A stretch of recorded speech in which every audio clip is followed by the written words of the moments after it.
Voltamos com o programa Hora da Saúde sobre exames de imagem no dia a dia.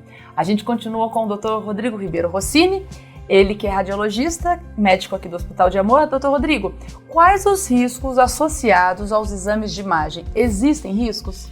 Sim, existem, né? A radiação, ela que está presente na radiografia, na tomografia, na densitometria, ela pode, se usada em excesso, ela pode levar a danos à saúde, né? Inclusive, né, por exemplo, em exames obstétricos, né, a gente sempre tenta evitar ao máximo usar na gestante, né, devido ao risco maior que tem no feto. A radiação acumulada ao longo da vida, ela predispõe a alguns tipos de doença. Vou dar um exemplo, por exemplo, câncer de tireoide.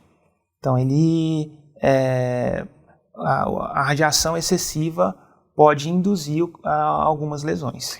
Essa radiação, ela é prejudicial à saúde, mas é mais prejudicial para quem faz o exame e realiza ou para o paciente também? Para os dois, né? Os dois. O técnico em radiologia é o profissional que executa os exames, né? Então ele tem um ambiente preparado para isso, ele tem todos os mecanismos de proteção, ele usa avental, né? O ambiente, a sala, ela geralmente tem o chumbo que evita a passagem de radiação, ele fica atrás de um anteparo que não permite que a radiação chegue até ele. Tudo isso para dar uma suavizada. Para evitar que ele se exponha a essa radiação. É claro, né, em algumas situações, o profissional que está fazendo, por exemplo, a radioscopia. O que é radioscopia? É um exame à base de raio-x que geralmente o cirurgião ou quem vai fazer o procedimento, ele precisa enxergar dentro do corpo, por exemplo, uma estrutura óssea para ele poder fazer o procedimento. E ali ele vai estar exposto às mãos, ele vai estar exposto à radiação, né? Mas na maioria dos procedimentos existe todo um anteparo para que essa radiação chegue até o profissional que está realizando. A gente vê, doutor Rodrigo, que muita coisa mudou. Eu queria que você falasse sobre como a inovação tecnológica chegou ao campo do diagnóstico por imagem.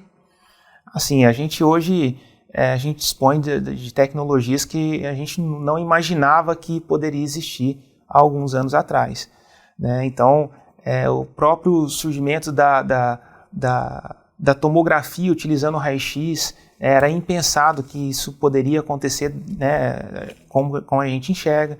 Veio a ressonância magnética, algumas técnicas de ressonância que a gente consegue visualizar estruturas que nunca imaginávamos conseguir visualizar. Então isso é muito satisfatório para nós médicos, né? Hoje nós conseguimos acessar, né, estruturas abdominais, a gente consegue vincular a cirurgia por vídeo, por exemplo, com o exame de imagem dentro da sala. A gente consegue fazer os procedimentos, o neurocirurgião utiliza o aparelho de tomografia e de ressonância durante a cirurgia. Então isso, algum tempo atrás era impensado e hoje já é realidade em grandes serviços. Rodrigo, essa inovação tecnológica, ela contribui para as chances de cura ou de sucesso do tratamento também? Sim, aumenta muito a chance de cura. Tanto a chance de cura quanto a chance de complicações pós-operatórias, por exemplo.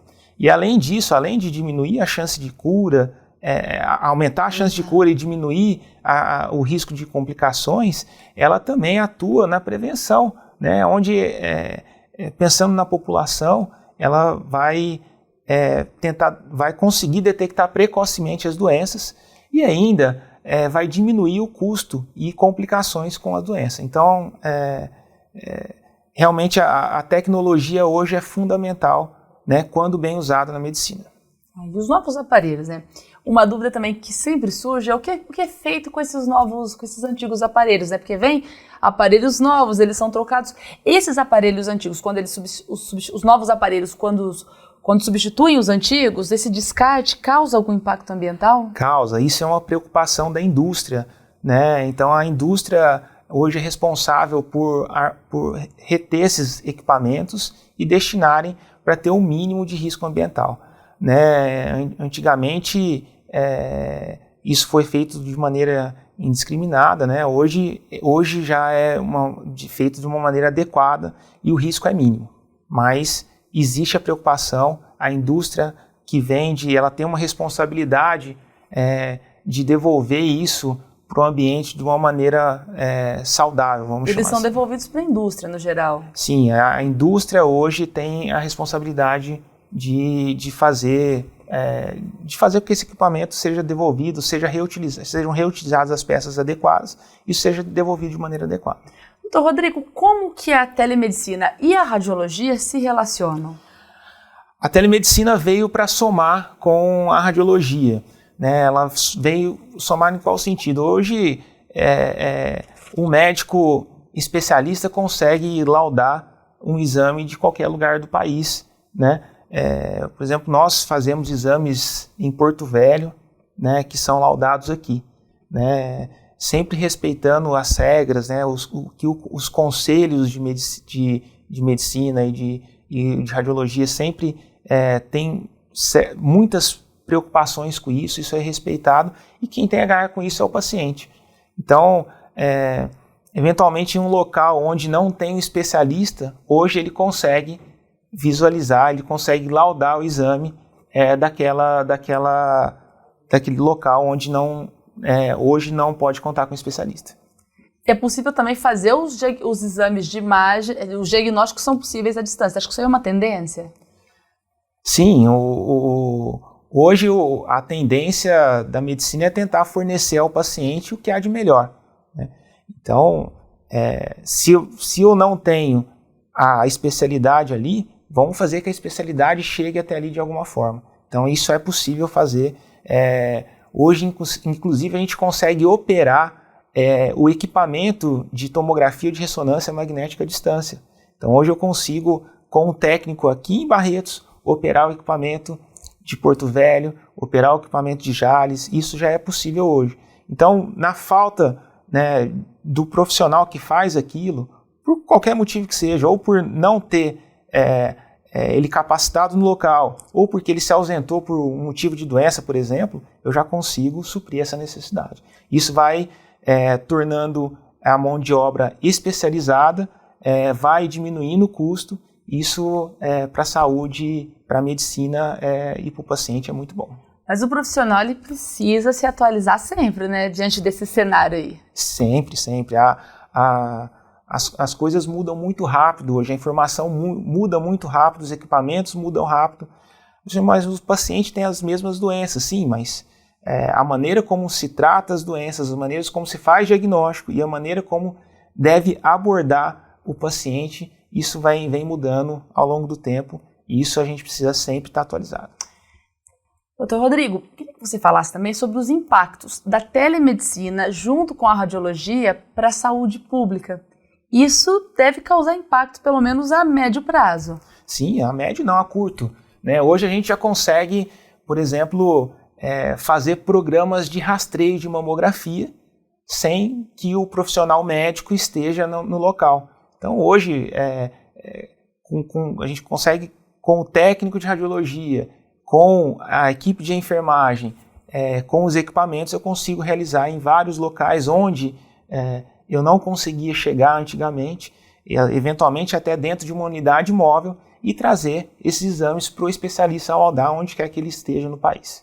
A gente sabe, doutor Rodrigo, que a realidade do Brasil é muito diferente, né? A gente está numa região privilegiada, mas em outras regiões do país, né, a população não tem, a população, os médicos, os profissionais não têm acesso a tantos equipamentos por imagem, de exames por imagem. Como é que fica isso? Existe uma diferença? Isso contribui para essa diferença de saúde no país?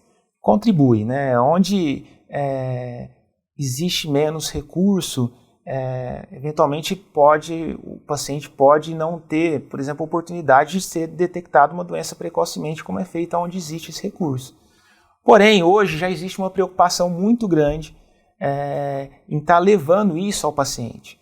Então, com os recursos bem alocados, com ética e com o pessoal querendo fazer o que é certo, isso vai chegar em breve e o paciente vai se beneficiar com isso.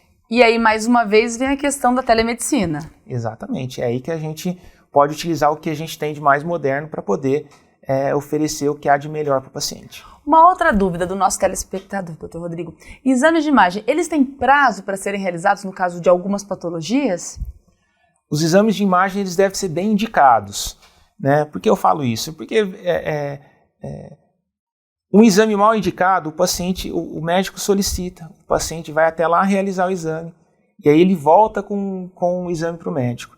Esse tempo, né, dependendo da patologia, ela pode ter evoluído e não ser mais a proposta de diagnóstico ou tratamento do paciente. Então, o exame precisa ser bem indicado, ele precisa ser ser solicitado de uma maneira adequada para que o atraso na realização não prejudique o tratamento do paciente. Uma outra dúvida: alguns exames requerem uma preparação. Caso o paciente não faça essa preparação corretamente, isso pode ter alguma influência no resultado final do exame? Pode. Inclusive, né, eu vou dar o exemplo do contraste. Né? O contraste é utilizado em alguns exames, como, por exemplo, a tomografia e a ressonância. Né? Algumas pessoas têm alergia ao contraste e essa alergia requer um preparo antialérgico. Né? Algumas pessoas têm fatores de risco. Né? O contraste é uma substância que é administrada no paciente e existem alguns fatores de risco que a gente conhece previamente, que a gente indica ou contraindica esse contraste. Então, é preciso conhecer e é preciso saber o que a gente está utilizando. A própria radiação em gestante, a gente pode ser que seja necessário utilizar a radiação, fazer um raio-x, por exemplo, de tórax, né, ou uma tomografia numa suspeita de tromboembolismo, por exemplo. A gente usa as medidas para tentar minimizar o efeito da radiação para o embrião, para o bebê do paciente. Existe alguma restrição para o uso do ultrassom? O ultrassom, de maneira geral, não é contraindicado para as patologias. Porém, antigamente existiram alguns estudos que falaram que o ultrassom, se usado excessivamente, poderia lesar o feto ou o embrião, por exemplo.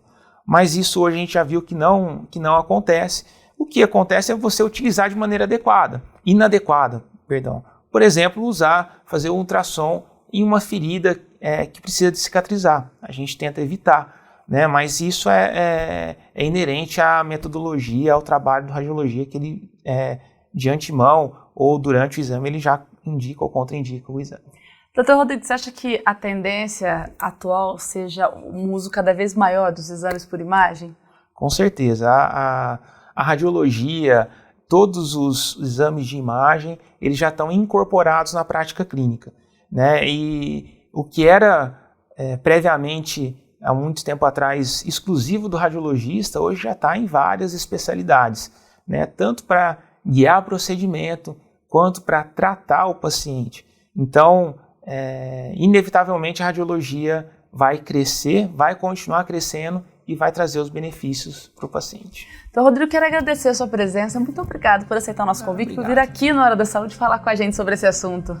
Muito feliz em estar com vocês nesse momento. Agradeço o convite e espero ter contribuído, levado a informação para todo mundo. Com certeza. E obrigada a você de casa também por estar conosco em mais esse Hora da Saúde. Se ficou com alguma dúvida, quer compartilhar esse programa com alguém? É muito fácil. Vai lá, youtube.com/Hospital de Amor. Vai lá, procura a playlist Hora da Saúde, curta, ative o sininho e compartilhe com quem você quiser. A gente se encontra no próximo Hora da Saúde. Até mais!